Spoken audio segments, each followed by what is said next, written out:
Cuando estamos creando una historia tendemos a que nuestro héroe también sea nuestro protagonista. Pero, ¿y si te dijera que hay una alternativa? ¿Que hay otros tipos de personajes protagonistas? Solo tienes que tomar mi mano y el pacto está sellado. Déjame mostrártelos.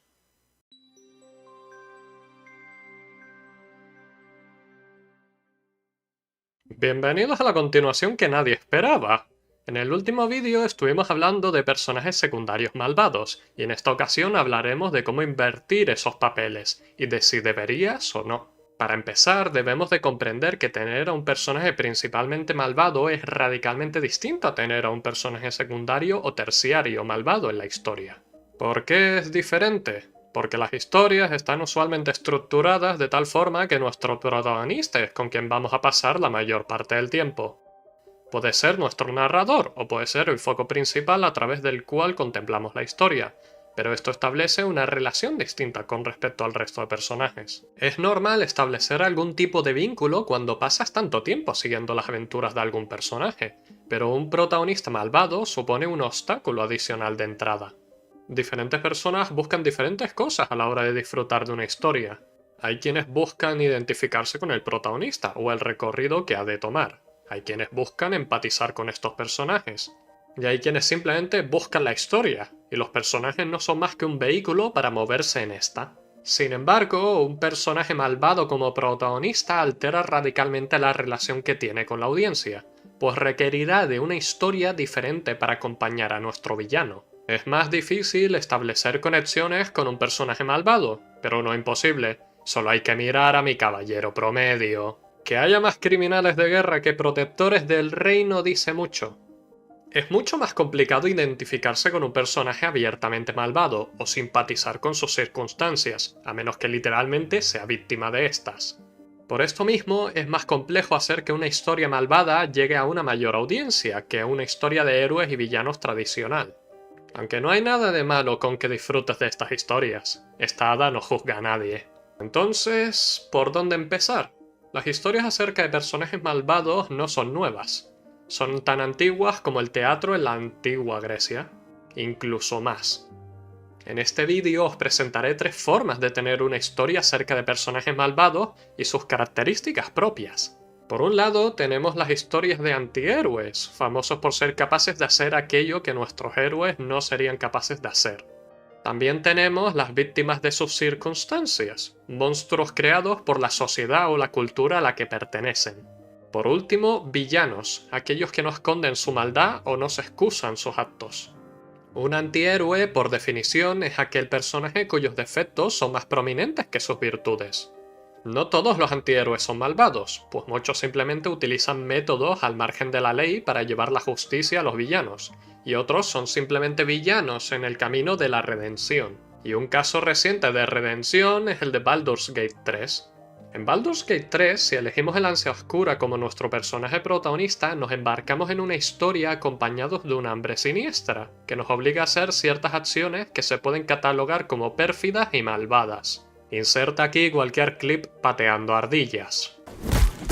De entrada, no sabemos el origen de esta ansia oscura, precisamente porque somos amnésicos, pero tampoco os voy a hacer spoiler porque no viene al caso. La cuestión es entender que a pesar de esta oscuridad dentro de nosotros, tenemos la potestad de decidir entre si dejarnos llevar y ser consumidos por ella, o luchar a cada oportunidad. El camino de la redención es arduo y laborioso, pero no puede ser de otra manera, de lo contrario el perdón no se sentiría merecedero. A cada paso que demos estaremos tentados por este camino oscuro, pues ofrece múltiples recompensas poderosas. Es lo que marca la diferencia entre la caída del héroe y la redención. Solo hace falta un paso en falso para caer, pero para levantarte el esfuerzo es mucho mayor. Es lo que caracteriza este tipo de historias y lo que nos hace empatizar con el protagonista, porque queremos que se convierta en el héroe que está predestinado a ser. Porque su caída nos destrozaría a todos. Aún así, no hemos acabado de hablar de los antihéroes, no señor. Pues esta hada os ha engañado y aún hay que añadir algo más. En el otro extremo de las historias de redención y héroes caídos están las historias de venganza, aquellas en las que el protagonista se toma la justicia por su mano a unos extremos que de cualquier otro tipo de personaje sería impensable. Las historias de venganza usualmente son caminos de autodestrucción en el que solo hay dos posibles finales: dejar el camino o morir. Da igual que tan justificables sean las circunstancias a la hora de emprender este viaje. Eventualmente cruzarás la línea que te diferencia a los monstruos que has jurado destruir, y eso solo puede acabar en tragedia. Ejemplos de una historia de venganza en la que el protagonista es absolutamente consumido por esta sería Riddle of Healer, que es universalmente detestado, y me habéis pedido que incluya ejemplos de cómo escribir mal una historia, porque os parece divertido ver a un hada hablar negativamente. Si tuviéramos una pared metafórica que represente lo que es justificable, Reduo Healer la atraviesa con la potencia que solo una persona borracha es capaz de manifestar. Básicamente no sirve ni como parodia para las historias de venganza. Lo rápido y temprano que escala el abuso del protagonista con respecto a sus abusadores denota el tipo de demografía al que apunta esta historia. Y seré sincera, cualquier historia tiene el derecho a existir y a ser contada, incluso Reduo Healer. Pero eso no la libra de las críticas. Es una fantasía que tiene su público, y ya está. Y hablando de públicos, es momento de hablar de los tipos de personajes malvados que son víctimas de sus circunstancias. Estas historias las solemos encontrar sobre todo en cómics de franquicias ya establecidas, las historias de origen de los villanos sobre todo, porque estas narrativas siguen la filosofía de pensamiento de que cada uno es el héroe de su propia historia. Establecer el trasfondo de un villano en una historia complementaria nos permite simpatizar con sus circunstancias y aceptarlo, pues no debemos de estar de acuerdo con su metodología para ser capaces de mostrar empatía. De todas formas, humanizar a un villano no es siempre la intención adecuada, especialmente cuando lo intentamos hacer con entidades abstractas o conceptos. Hay veces en las que el mal es absoluto y otras veces en las que no. Todo depende de la historia que quieras contar. Así que te mostraré la alternativa.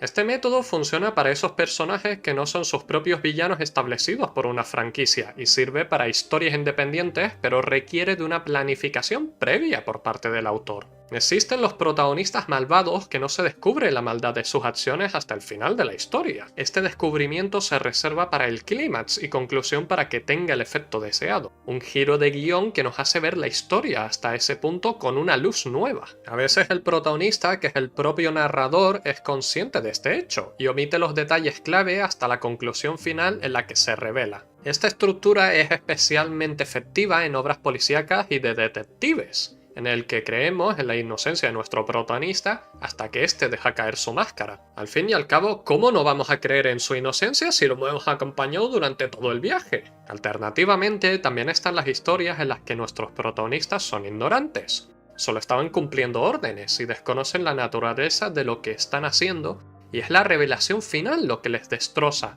o hace de ellos agentes que juran enmendar los errores que han cometido. Para este caso me gustaría hablar de Soy Leyenda, el libro, no la película. A veces detesto cuando las adaptaciones cambian radicalmente la obra. En Soy Leyenda, Robert Neville es el último humano sobre la Tierra después de que un suceso que empieza por la letra P y que YouTube no me autoriza a decir, acabara con la humanidad.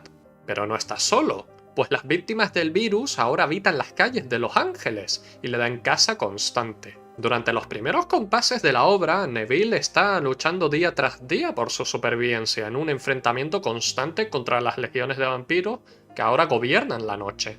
Pero esta monotonía constante que dura años empieza a cambiar en el momento en el que nuestro protagonista se interesa por conocer a su enemigo.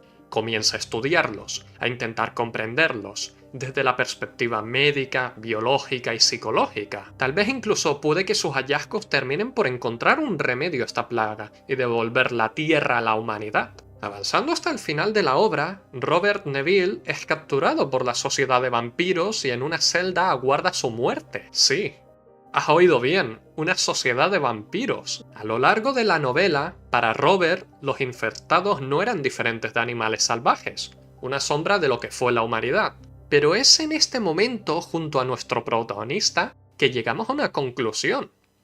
Estábamos equivocados. Esto no es una historia acerca del último hombre sobre la Tierra y las hordas de zombies que aguardan en los rincones más oscuros. No, esta es la historia de una nueva especie dominante sobre la Tierra, que se ha despertado y está intentando establecer un nuevo orden. Pero se encuentran con un obstáculo. el último vestigio de la antigua humanidad. Neville ha estado luchando, cazando, experimentando y estudiando a estas criaturas, pero no es hasta el final que se da cuenta del rol que ha estado jugando todo este tiempo. Para los habitantes de este nuevo mundo, un enemigo que les ataca mientras duermen de día y los derrota en la noche es un monstruo legendario, casi mitológico. Robert Neville es lo que para nosotros supondría un vampiro.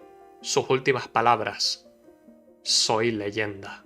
Llegamos finalmente al último tipo de protagonista malvado de los que quiero hablar: los villanos. Los villanos están pensados para que no simpatices con ellos, a pesar de que luego en retrospectiva puedes hallar valor en su filosofía. El mal absoluto, los monstruos injustificables, todos esos personajes que representan lo peor del ser humano y sacan a relucir nuestras reacciones más viscerales. Entonces, si nos provocan aversión y la intención es que los detestemos porque las acciones que toman y practican, ¿por qué nos interesa leerlos en primer lugar? Pues por la misma razón por la que yo me vi Redo Healer, porque queremos verlos caer. Esta idea de la justicia kármica, de que eventualmente el cosmos se alineará para castigar al villano, es propia de las historias clásicas. En el teatro griego se le llamaba tragedia a estas obras en las que en el acto final el castigo llega certero y devastador para todos, villanos y héroes. Este final tenía un efecto doble. Primero, funcionaba como catarsis. Para los griegos, la catarsis funcionaba como un efecto purificador que limpiaba el alma y la mente de impurezas. Y por otro lado, también servía como advertencia. Las malas obras, los actos de egoísmo y las malas prácticas eran castigadas por la voluntad de los dioses, y esto servía como punto de reflexión para la audiencia que contemplaba estas escenas clásicas. Sísifo, Tántalo y cualquier otro prisionero del inframundo condenado a tormento eterno por atreverse a jugársela a los dioses. Vengativa es una palabra que comparto con estas deidades. Para abrir esta sección voy a tener que hablar una vez más de Overlord, porque estoy atrapada en un purgatorio eterno en el que inevitablemente tengo que hablar acerca de Ainz cada 2 vídeos o de lo contrario exploto. Aún así, ya hemos hablado largo y tendido acerca de Ainz, así que os voy a hablar acerca de algo que seguro que no esperáis. Ainz o Algón o Momonga se nos presenta como el protagonista villanesco de Overlord, pero dependiendo del medio en el que hayas visto la obra, la revelación acerca de su naturaleza te puede tomar por sorpresa.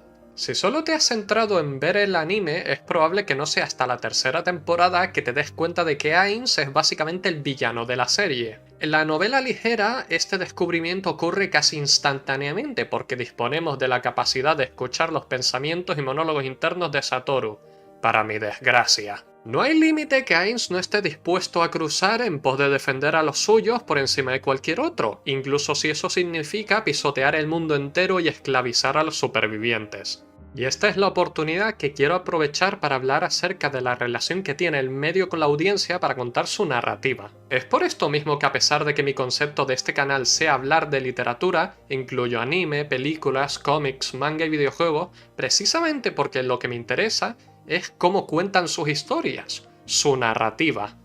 No consigo que exista un medio superior a otro a la hora de contar su historia.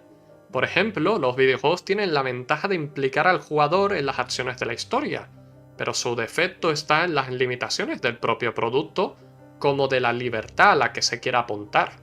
Es común que tomar decisiones malvadas no tengan cambios reales en la experiencia, porque no lo contempla la trama, o de hacerlo sea convertirse literalmente en un villano de dibujos animados que quiera destruir el mundo. Elige tu veneno. Asimismo, todavía me queda un último caso que analizar. Me toca hablar de Death Note y su protagonista Light Yagami. En palabras de John Emmerich Edward Albert Acton, el poder tiende a corromper y el poder absoluto corrompe absolutamente. Sin embargo, no podemos separar el poder de quien lo ejerce, porque primero ha de haber una predisposición para hacer el mal, para que el mal ocurra. Light era un estudiante sobresaliente que le fue presentado el poder del diario de la muerte, y decidió experimentar con su autenticidad. No obstante, cuando hubo complacido su curiosidad no se detuvo, pues ahora se había empezado a formar una leyenda urbana, una naciente ideología detrás de la figura de Kira, el nombre que se le puso a este fenómeno de asesinato sin culpable. Podríamos justificar que desde la perspectiva de Light, si el mundo está tan podrido que es necesaria una intervención divina, Kirixugu vuelve al vídeo de Fate, entonces usar un artefacto por el bien de la humanidad es lo correcto, a pesar de que su método sea el asesinato. Sin embargo, donde nuestro protagonista se pasa de la raya entre el bien y el mal es cuando se deja embriagar por sus tendencias narcisistas. No seré una psicóloga, pero soy una escritora, y Light Yagami está escrito como un narcisista con complejo de Dios, y no lo querríamos de otra manera. En lugar de mantenerse como una figura anónima, prefiere aprovechar sus poderes sobrenaturales para burlarse de las autoridades, y cuando aparece L en la obra es el punto de no retorno para Light. En el momento en el que pasa de solo matar criminales a atentar contra la vida de una figura de la autoridad, el caso Kira pasa a ser de un caso de aceptar el mal menor para el bien mayor a un duelo personal.